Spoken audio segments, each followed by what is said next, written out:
Kristu eNazareta. Ndiri kutaura nyasha nekugoneswa muupenyu vana venyu mangwanani ano. Mazviita Baba, mazviita Jesu, mazviita Mutsvene, makarurama, makatendeka, munogona, munotida. Ndataura ropafadzo, kuchengetwa nekugoneswa muzita renyu tenzi Kristu muupenyu vana venyu Baba mangwanani ano. In the mighty name of Jesus Christ of Nazareth, amen and amen. I want to share a word from the book of Genesis this morning. From the book of Genesis. Mwari vanotaura vachiti, let the birds fly. Let the birds fly and fill the firmament of the sky. Regedza shiri dzibhururuke, dzizadze mumatengamiso. Izwi iroro rekuti let nderekupa mvumo. Kuti kune mamwe masimba aigona kutadzisa shiri kusimuka nekubhururuka. Like naturally we understand there is a force, the force of gravity. Yoti chese chaenda mudenga chinofanirwa kumhara, chinofanirwa kudzika. So shiri ndokubva yapiwa nyasha idzodzo nesimba iroro. Mwari vachitaura kuti let the birds fly. Regedza shiri dzibhururuke. Vautaura mazwi authority, mazwi ekuempower. Mazwi anenge mazwi deliverance kuti let regedza. So muupenyu wemunhu mune masimba arimo, mune pfungwa dzevanhu dzirimo, mune kuronga kwevanhu kurimo. Asi panoda kutaurwa shoko raMwari rinoita surpass all the powers. Tinotaura muupenyu wako mudikani mangwanani ano. Vanobata destiny yako ngavakuregedze. Vakabata mari dzako ngavadziregedze. Vari kubata utano hwako ngavauregere. Be free now in the name of Jesus. Be set free now in the mighty name of Jesus. Be set free now in the mighty name of Jesus. Nezita ra Jesu regedzwa. Nezita ra Jesu mari yako ngairegedzwe. Nezita ra Jesu tataura nyasha muupenyu wako. Moses achitumwa kuna Faro anosvika neizwi rekuti let my people go, let my people go. Regedza. Mazwi aya hasi mazwi ekungomutaurira, but mazwi akataura simba raMwari. So todatara mazwi ane simba raMwari pamusoro peutano hwako, pamusoro peupenyu hwako nemabasa ako. Kana Faro akaudzwa kunzi let my people go, ndiri kutaura futi mudikani muupenyu hwako. Ngavakuregedze vakabata utano hwako. Mwechina yakabata basa rako ngairegedze iko zvino. A prayer of deliverance to you this morning. Regedzwa, regedzwa. Be free, be free, be free, be set free, be set free. In the name of Jesus, in the name of Jesus, in the name of Jesus. Zvakabata utano hwako ngazvikuregedze. Mwechina yakabata mari dzako ngairegedze. Urongwa neushirikitwa hwevanhu wakabata destiny yako. Ndiri kudeclare iko zvino semuranda waJehovha. Be free in the name of Jesus. Be free in the mighty name of Jesus. Regedzwa, regedzwa, regedzwa, regedzwa, regedzwa. Chaunoshuvira muupenyu chakaenga chisiri kubatika, chisiri kumanifesta muupenyu wako. Every promise yawakapiwa isiri kumanifesta. Every business risiri kumanifesta. Ndiri kudeclare iko zvino semuranda waJehovha. Regedzwa, regedzwa. Be free in the name of Jesus. Be free in the name of Jesus. Be set free in the name of Jesus. Be set free in the name of Jesus. Danamata muupenyu wako mudikani mangwanani ano. Utano panzvimbo. Is a God of restoration. Iyo noti kubhuku yaJoel 2. I'll restore the years that the cankerworm is eaten. Chese chakabvutwa muupenyu wako. Ndikunamata kuna Mwari wedzereredzo. Be restored now in the name of Jesus. Be restored now in the mighty name of Jesus. Amen and amen. God bless you. We meet again tomorrow. Same place, same time. Nenyasha Zamwari. I'll also take this opportunity to let all those in Cape Town to know the venue Michel Plain is the venue to be this Friday, Saturday, and Sunday. So on Thursday, I'll be in Cape Town. Friday, the conference is starting. So Friday, Saturday, Sunday, nendri kunonzi ku Mission Plain. Time 6 p.m. Friday, 6 p.m. Saturday, and 9 a.m. on Sunday service. So you can join me live also on this platform, on this page. I'll be broadcasting live. Triku A FM Mega Center, Mission Plain, Cape Town. Mwari waku itire nyasha, mwari waku ropa fadze, mwari waku chengete, mwari waku gonese. Muzita la Jesu Kristo Nazareta. Amen and amen. Tomorrow again, the afternoon service. Tomorrow 1 to 2, I'll be preaching to university. To use it tomorrow lunch hour, and I'll be broadcasting live. So tomorrow afternoon, I'll be live 1 to 2 to University of Zimbabwe, Mount Pleasant. Tinagetine service, lunch hour service, pa use it. Mwari waku itire nyasha, mwari waku ropa fadze, mwari waku chengete, mwari waku gonese. Muzita la Jesu Kristo Nazareta. Amen. Bye bye.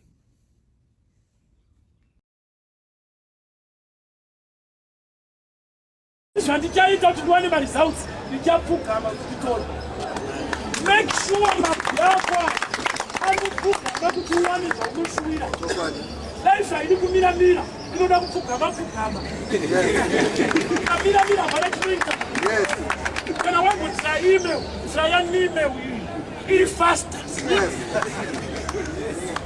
There problem in the church.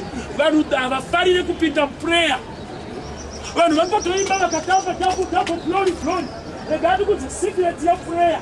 We not gonna push to do one man. Who can gonna engage a prayer? We are not revealing you. Sabeti wahana. Hana chaketa life yake ichinje. Abo try double portion giving. Aga zopinda mu prayer. Aka wana correct thing. Prayer inobatsira kuti uzive panzvimbo yauri nezvauri supposed kuita panzvimbo yacho. Nokuti problem yaita Hana aida mwari stereki uye achida mwana stereki achibvisa chegumi double portion, but secret yasina kuziva machechi paaipinda vaiva nemafundisi vaibira mwari vachiita upogo muchechi. Ukaramba uri mwana wesangano unoendesa mari yako pachechi yakamakwa naMwari. Oh, rega ndikupe secret. Chechi yepashairo yaiva nembavha mbiri dzaipfeka white collar. Zvakuti chegumi chaibviswa, but Mwari asisipo. Vanhu vakangwarisa ufunge unogona kubvisiswa zvinhu zvisingaende kwaMwari wacho, zvinoenda mudumbu remunhu. Ukafa uchitambudzika uchigivha. Zvakutoda kuti usati wambopa pindawo muprayer, Mwari akuudze the right thing to give. Nokuti painzi vaipa double portion aigona kuenda nembudzi mbiri pachechi, but dzichidyiwa naPhineas naHofni kwete nedenga.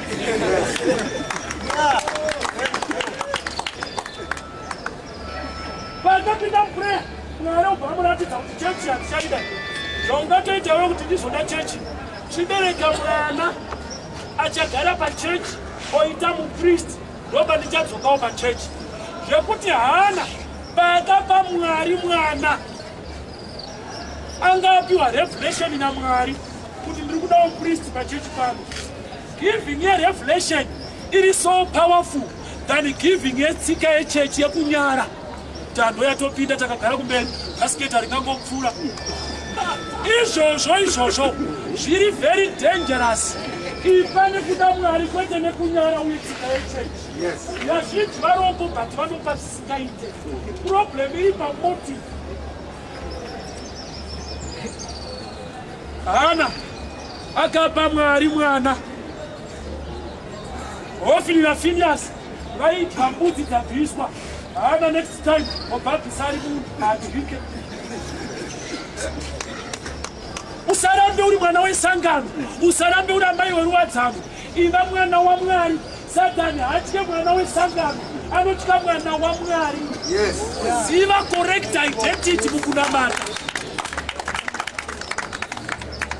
Ini pamapepa anonyorwa mamembers ekuchechi ndakashandisira zita rangu hariko.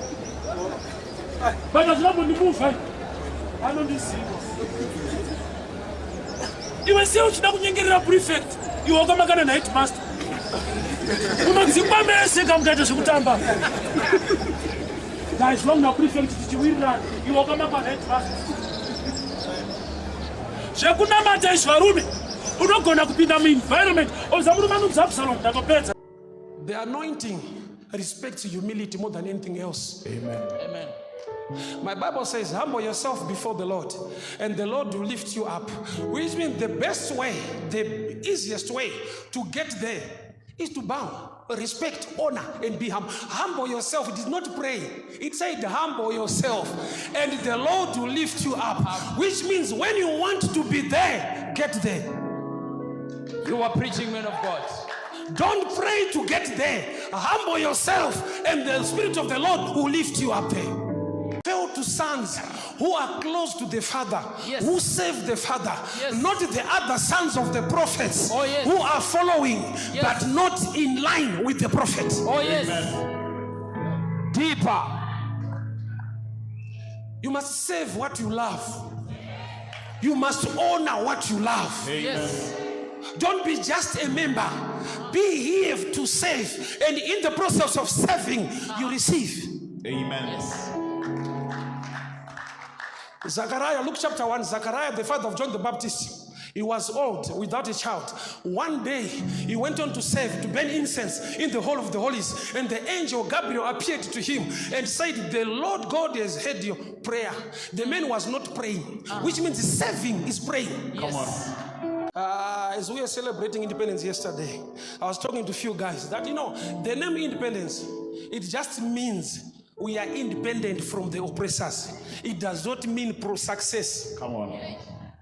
That's why most of you, maybe it's because of English. It's not a revelation. Simply English. It does not mean prosperity. It means you are no longer under oppression. You are independent. So when you are independent and you do nothing, you'll be oppressed by poverty. Deeper. Bring it on, man of God. Because most of the guys, they complain, we are independent, but we are not successful. We are independent, we are not successful. Success and independence are two different ways. Yes. Taita independence, but I'm skona kugarika kwasho. Kuno shandwa tsano mu independence. Deep. Promised land is not promised fruit. If you enter the promised land, till the land, plant the seed, and enjoy the blessing. The blessing is in the soil, not on the soil. Yes. Promised land, which means the land, not on the land. Yes. You are preaching, man of God. In the night, if the electricity is gone, you won't see anything. With your eyes opened, you won't see. So I've understood that what makes you see is not the eyes. The eyes takes advantage of the light. May the light of the word be in your eyes. May the light of the word be in your eyes. The way you see, Yes. it has to do with light. So there was a whirlwind. It raises dust, sand. And sand or dust is very sensitive to your eyes. So what you are supposed to do is just to close the eyes. Yet the condition is, if you see. So there's always a challenge for you to receive. That's why he said you have asked a hard thing. It's not easy. Because people who rise, who speak anything against a man of God. Okay, you want a perfect one, a right one. Let me talk you to the Bible. If you want to join the church of Noah, Noah was a drunkard. The Bible went on to say, one day he became drunk that he took off his clothes. Yet he blessed his children. Noah at one time, he took wine and he became drunk. Took off the clothes, but when the sons closed the father, he blessed them, being blessed by a drunkard. May you understand the dynamics of the spirit. He was a drunkard, but the grace was still on him. He went on to bless.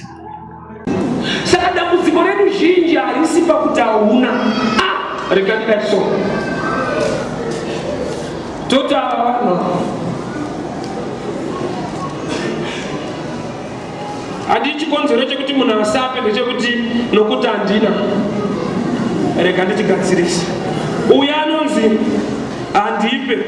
Uyo anonzi nokuti handina, ndomazita awo. Handipe nokuti handina. Vanhu kuti dambudziko ravo ripere unongotangira kuno futi, nokuti tatangira kuno. Handipe nokuti handina. Goreresi, handipe nokuti handina. Handipe nokuti handina. Ukatangira kuno uchaona kuti sei usina. Handina nokuti handipe. Handina nokuti handipe. Handina nokuti handipe.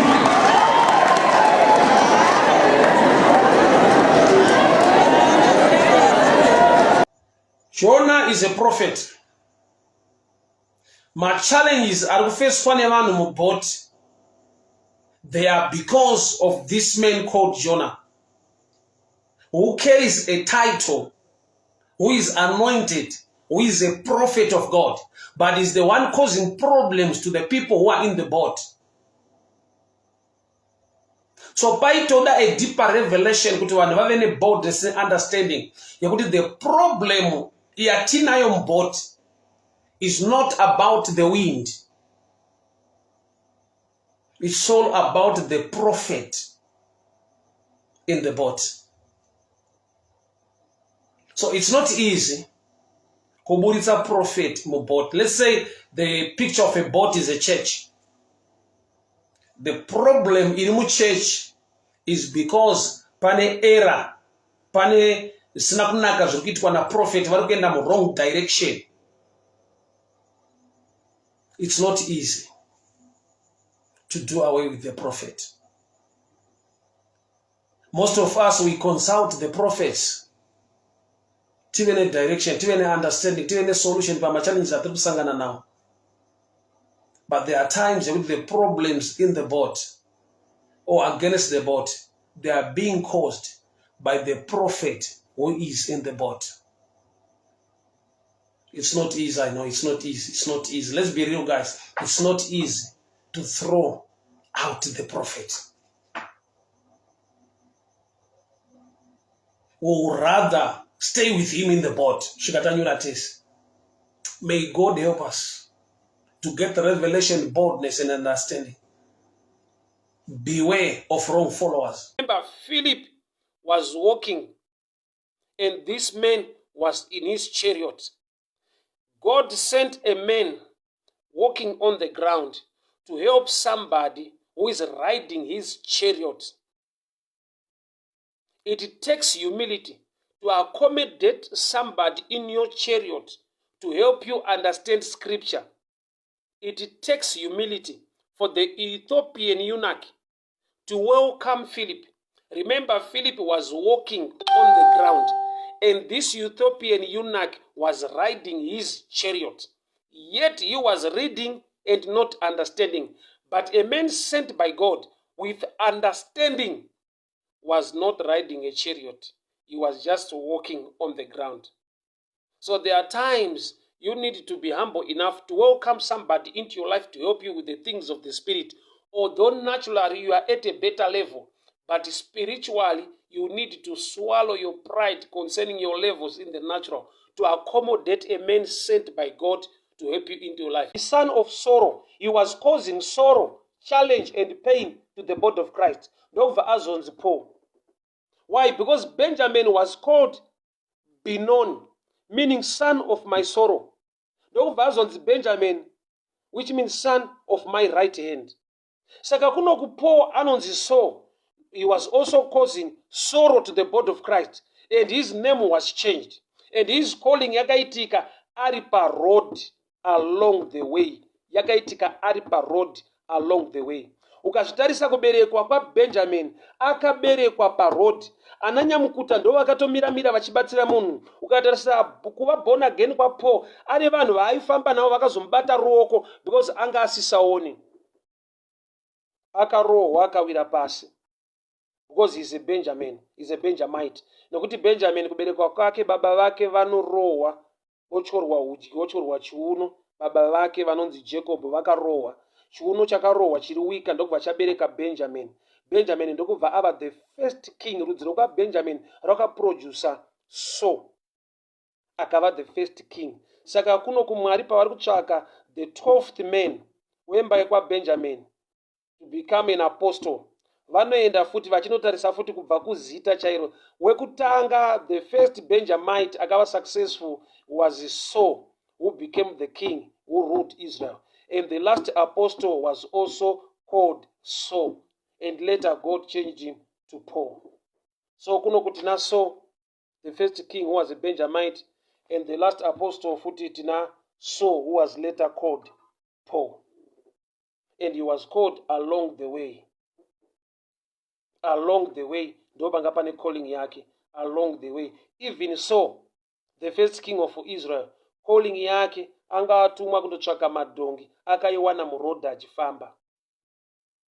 And the mystery of the road, Jesus is the way.